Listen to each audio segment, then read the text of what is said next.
जय सीताराम। हम लोग भगवान राघवेंद्र सरकार की कृपा से फिर उपस्थित रहे हैं अपने बालव ज्योतिष संग्रह के अध्ययन में। पिछले कक्षा में हम लोग पढ़े थे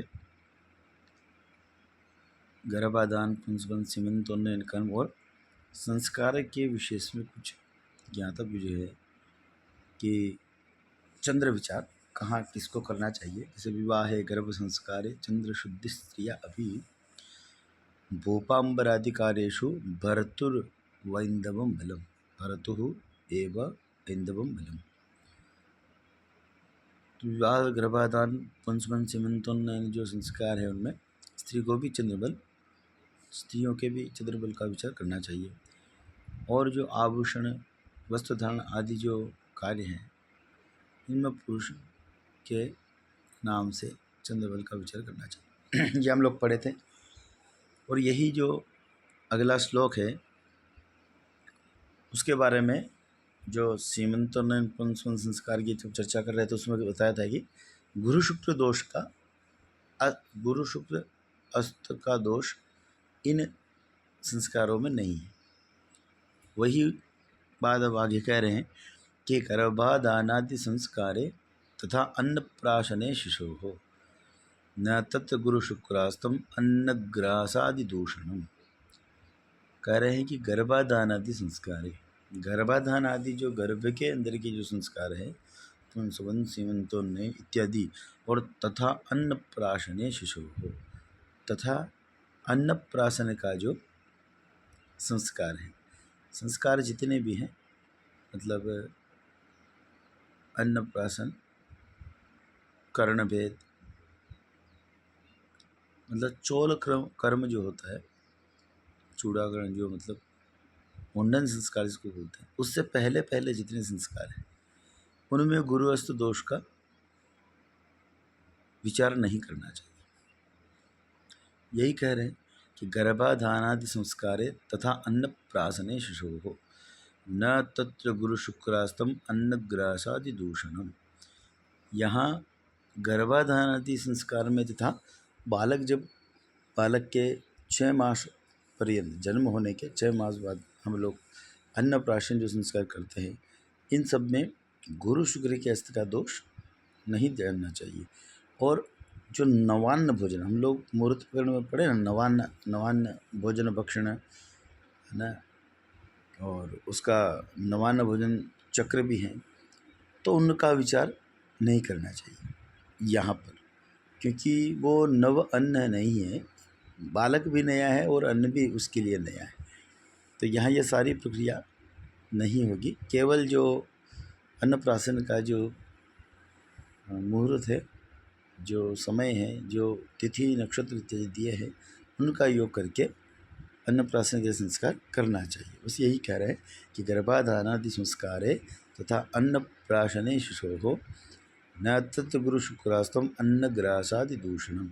यहाँ पर वो सारे विचार नहीं करना चाहिए, क्योंकि यह जो सारे संस्कार हैं ये सब जन्म से या जन्म के पहले कुछ मास, कुछ समय के लिए निश्चित किए गए, तो ये उसी निश्चित उन तय समय में होना चाहिए। इसीलिए यहाँ गुरुअस्त दोष का, गुरुअस्त शुक्रास्त दोष का विचार नहीं करना चाहिए।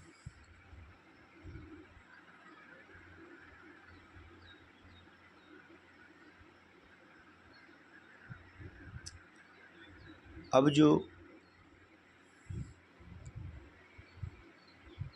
बालक, जब हमने गर्भाधान, पुंसवन संस्कार तक सीमंतोन्नयन संस्कार हुआ है, अब जब बालक का जन्म होता है तो गंडांत मूल में है या नहीं है, सबसे पहले विचार किया जाता है। मूल जो 6 नक्षत्र हैं उनके लिए अब गंडांत मूल की चर्चा है कि अश्विनी मग मूलादौ त्रिवेद नवनाडिकाः रेवती सर्पशक्रांते मास रुद्र रसस्तथा। कह रहे कि अश्विनी के आदि की 3 घड़ी, मगा के आदि की 4 घड़ी और मूल के आदि की 9 घड़ी और रेवती के अंत की 12 घड़ी। और ये जो नक्षत्र पहले बताएं, अश्विनी, मग मूल आदि, अश्विनी मगा और मूल, इनके आदि की 3 गड़ी, एक के आदि की 4 गड़ी और मूल के आदि की 9 गड़ी। फिर रेवती सर्व संक्रांति, रेवती आश्लेषा और ज्येष्ठा, ये 3 नक्षत्र हैं। ये 6 नक्षत्र जो हैं अश्विनी मगा मूल और रेवती आश्लेषा और ज्येष्ठा, ये 6 नक्षत्र पहले मूल गंड कहे हैं, गंडमूल कहे गए हैं, है ना। मूलों की शांति इन 6 नक्षत्रों में किसी बालक का जन्म होता है तो मूल शांति का विचार करना चाहिए। फिर इनके जो अशुभ घटिया हैं, मतलब जो बिल्कुल अशुभ है, बाकी जो है घड़ी कल वो सही है थोड़ा, उनमें भी जिसके प्रति जो जिसके लिए हानि है उनका विचार करके शांति करना चाहिए। पर इनकी जो अश्विनी के आदि की 3 घड़ी, मघा के आदि की 4 घड़ी और मूल के आदि की 9 घड़ी, रेवती के अंत की 12 घड़ी और आश्लेषा के अंत की 11 घड़ी, ज्येष्ठा के अंत की 6 घड़ी, गंडांत मूल गई, ये इनमें बिल्कुल कोई शुभ कर्म भी निषेध है। गंडांत मूल क्यों है, ये हम लोग शायद शुरू में जो पढ़े थे बचक्र को, तो यहाँ क्या है, नक्षत्र और राशि एक साथ दोनों समाप्त हो रही, तो जो कहते हैं जॉइंट है पूरा जो वचक्र है, वचक्र यानी नक्षत्रों का जो चक्र है और राशि का जो चक्र है, तो यहाँ एक साथ राशि और एक साथ नक्षत्र दोनों एक साथ समाप्त होते हैं।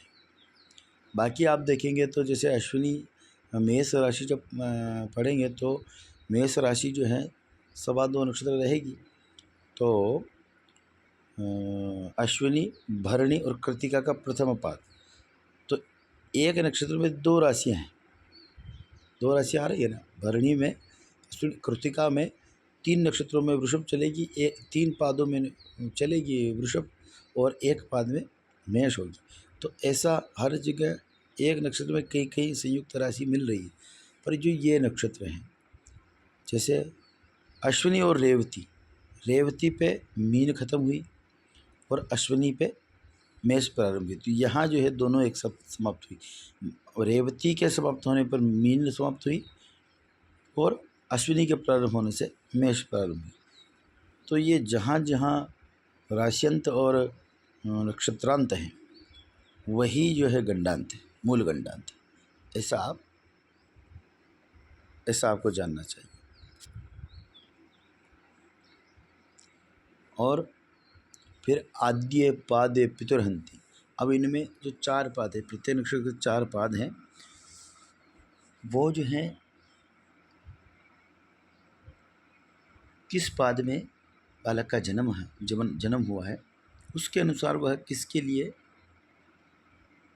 अशुभ है या किसको वह अशुभता देगा, उसके लिए विचार है कि आद्य पादे पितुरहंती और द्वितीय जननी तथा तृतीय च धनमहंती चतुर्थे शुभमेव ही।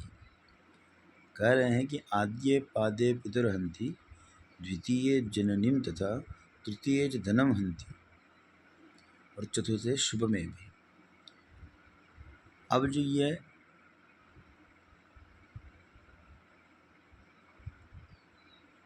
जो कहा है चारों के लिए, तो ये जो ये सूक्ष्म विचार है, ये स्थूल रूप है, ये सूक्ष्म नहीं है, ये स्थूल रूप है। आपको अगर इसमें और भी अगर कुछ जानना है तो मुहूर्त चिंतामणि इत्यादि का आपको चिंतन या उनको पढ़ना चाहिए। उसमें जो ये रेवती इत्यादि जो है इनकी अंत की घड़ी या अंत का पाद जो वह ज़्यादा उसकी मान्यता है, वह ज़्यादा दूषित है। और अश्विनी रेवती आश्लेषा और ज्येष्ठा के जो है आदि की घड़ी है, आदि जो प्रारंभ होता है वहाँ, क्योंकि रेवती जब रेवती का अंतिम और अश्विनी का आदि, अश्विनी मगामूल का आदि प्रथम पाद और रेवती आश्लेषा और ज्येष्ठा का अंतिम जो पाद है वह गंडांत कहलाता है। तो जो जॉइंट है, मतलब जो बिल्कुल राश्यंत है, राश्यंत के पास का जो एरिया है, देखेंगे आप तो रेवती का अंतिम और अश्विनी का आदि आएगा, क्योंकि वही जॉइंट है ना, तो वह ज़्यादा नुकसानदायक है। उस गंडांत में जब आप आगे मुहूर्त पर जो नक्षत्र गंडांत इत्यादि पढ़े ना, तो इसी को नक्षत्र गंडांत कहते हैं। तो कोई रेवती नक्षत्र हो, अगर अंतिम रेवती नक्षत्र का अंतिम चरण चल रहा हो, तो वहाँ शुभ कर्म भी वर्जित है। और अश्विनी के आदि जो पाद है या आदि जो उसका मान है, उसमें भी गंडांत होने से शुभ कर्म वर्जित है।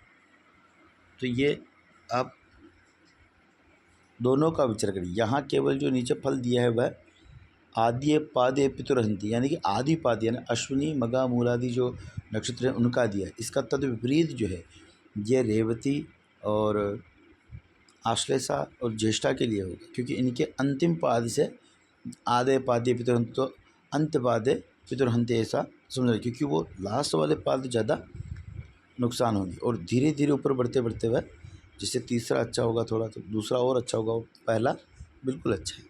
यहाँ पहला पितुरहंती है, द्वितीय दूसरा जननी को नुकसान पहुँचाने वाला है, तीसरा जो है धन का, और चौथा शुभ है। ऐसे उन जो रेवती इत्यादि है तीन, इनमें आदि जो है वो शुभ है, द्वितीय जो है वह पितुरहंता, तृतीय जननी हंता, और मैंने चतुर्थ जो पिता हंता, तृतीय जननी हंता, और द्वितीय धन हंता, और प्रथम जो है वो शुभ, ऐसा विपरीत समझना। तो आदे पाद्ये पितुरहंती, द्वितीय जननीम तथा तृतीय जो धनम हंती, चतुर्थ शुभमेव, है ना। तो ये घड़ी गंडांत कही है। और गंडांत मूल में उत्पन्न हुए बालक का मुख उसका पिता 8 वर्ष पर्यंत न देखे, अथवा शास्त्र के अनुसार जो है शांति करे। मूल के प्रथम चरण में उत्पन्न बालक पिता को हानि कारक और जानना, दूसरे चरण में माता को, तथा तीसरे चरण में धन को, और चौथे चरण में शुभ फल करे, परंतु आश्लेषा का फल विपरीत जाने। है ये आश्लेषा का मतलब है कि जो रेवती आश्लेषा इत्यादि कहे हैं, है ना, मैं ये हिंदी अब पढ़ा हूँ, तो इसमें लिख दिया है कि मूल इत्यादि जो प्रथम 3 नक्षत्र है उनका जो क्रम है वह श्लोक लिख दिया है, और तद विपरीत रेवती इत्यादि, रेवती आश्लेषा और ज्येष्ठा का फल जाना चाहिए। अस्तु, फिर अब प्रसूति स्नान। प्रसूति स्नान में कि पुनर्वसु द्वयम चित्रा विशाखा भरणी द्वयम मूलम आर्द्रा मगा है या श्रवणो दशमस्तथा, और फिर सोम शुक्र बुधानारि प्रसूति स्नान कर्मणि। हाँ, सोम शुक्र बुधानारि प्रसूति स्नान कर्मणि हेया च प्रेपत षष्ठी नवमी च तिथिक्षयः। यहाँ जो है जो जिसका त्याग करना है उनका नाम दे दिया है। इनको छोड़ करके नक्षत्र, इनको छोड़ करके तिथि, और इनको छोड़ करके वार इत्यादि का योग करके प्रसूति स्नान का मुहूर्त देना चाहिए। जैसे कि पुनर्वसु द्वयम, है ना, पुनर्वसु पुष्य, चित्रा विशाखा, और भरणी द्वयम, भरणी और कृतिका, मूलम आर्द्रा, मूल आर्द्रा, मघा हेया, मघा हेया श्रवणो दशमस्तथा, मघा और श्रवण हेया, हेया यानी छोड़ना चाहिए, और दशमस्तथा, दशम नक्षत्र कौन सा बताया, श्रवण, मगा है या मगा को छोड़ना चाहिए, और श्रवणों दशमस तथा श्रवण नाम का 10वां नक्षत्र, इन सब नक्षत्रों को छोड़कर सोम शुक्र बुधा नारी, सोमवार शुक्रवार और बुधवार को छोड़कर नारी प्रसूति स्नान करने, प्रसूति को स्नान करवाना चाहिए। फिर यहाँ आप ये देखेंगे कि ये जो जितने छोड़ रहे हैं ना, जो वार छोड़े हैं वह स्त्री संज्ञक है। यहाँ यह मतलब सौम्य वार है, स्त्री का मतलब सौम्य वार है। सौम्य वारों में, सौम्य यानी शुभ वारों में नहीं स्नान करना चाहिए, उग्र वार होने चाहिए। उग्र कौन, जैसे रवि मंगल और शनि, है ना, इनका नाम नहीं है, तो गुरुवार को भी होना चाहिए। और वैसे विशेष तीनों ही हैं, रवि मंगल और गुरु, इन वारों को लेना चाहिए। और तिथियों में हेया च प्रतिपद षष्ठी नवमी च तिथिक्षय, यहाँ इन वारों को के साथ प्रतिपदा षष्ठी नवमी तिथि और क्षय तिथि जो है उसका त्याग कर देना चाहिए। और आप रिक्ता तिथि तो बिल्कुल किसी भी कार्य में त्याग ही देना चाहिए। रिक्ता तिथि को, चौथ, नवमी और चतुर्दशी को किसी भी कर्म में त्याग देना चाहिए।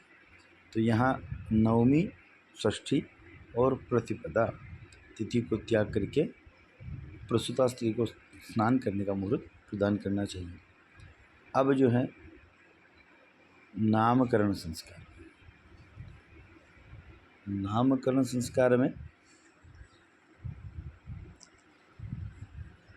कि मित्रादित्य मगोत्तराशत विश्वाते धनिष्ठाच्युत प्राजेशाश्विष पराजे शशि प्राजेश अश्वि शशांक पौष्ण दिन कृत पुष्येतु राशौस्तरे छिद्रां पंचदशीं विहाय नवमीं शुद्धेष्टमे भार्गवज्ञाचार्यामृतपाद भाग दिवसे नामानि कुर्युस्तिषो। और पहले इसी का हम लोग पढ़ लेते हैं कि अश्विनी, मृगशिरा, रेवती, पुष्य ये नक्षत्र और स्थिर लग्न में छिद्र तिथि व पूर्णिमा नवमी तिथि को त्याग कर ये जो भी छोड़ना है, क्योंकि यहाँ क्या ग्राह्य ज़्यादा है, ग्राह्य ज़्यादा वस्तु होगी तो ये नक्षत्र इत्यादि होंगे तो जो छोड़ना जो है उनका नामोल्लेख कर दिया है। अश्विनी, मृगशिरा, रेवती, पुष्य ये नक्षत्र और स्थिर लग्न में छिद्र तिथि व पूर्णिमा नवमी तिथि को त्याग कर अष्टम स्थान शुद्ध हो ऐसी लग्न में, अष्टम स्थान शुद्ध हो मतलब अष्टम स्थान में शुभ राशि हो और शुभ ग्रह से युक्त हो या शुभ ग्रह से देखा जाता हो, शुभ युक्त या शुभ दृष्ट हो। अष्टम स्थान लग्न, जब आप लग्न कुंडली जब बनाएंगे, लग्न जो जैसे मान लो आपने कुंभ लग्न या सिंह लग्न लिया है, तो सिंह लग्न में, सिंह को लग्न में रख करके जब बनाए, सिंह, कन्या, तुला, वृश्चिक, धनु, मकर और कुंभ, तो देखेंगे कि ये शुभ है कि अशुभ है। तो कुंभ है पुंसी क्रूरा क्रूर, क्रूर और अक्रूर, तो कुंभ जो है सम है, सम अक्रूर यानी शुभ है।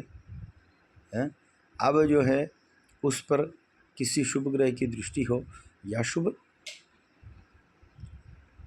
ग्रह उसमें बैठा हो, ऐसा तब वह अष्टम शुद्ध होगा।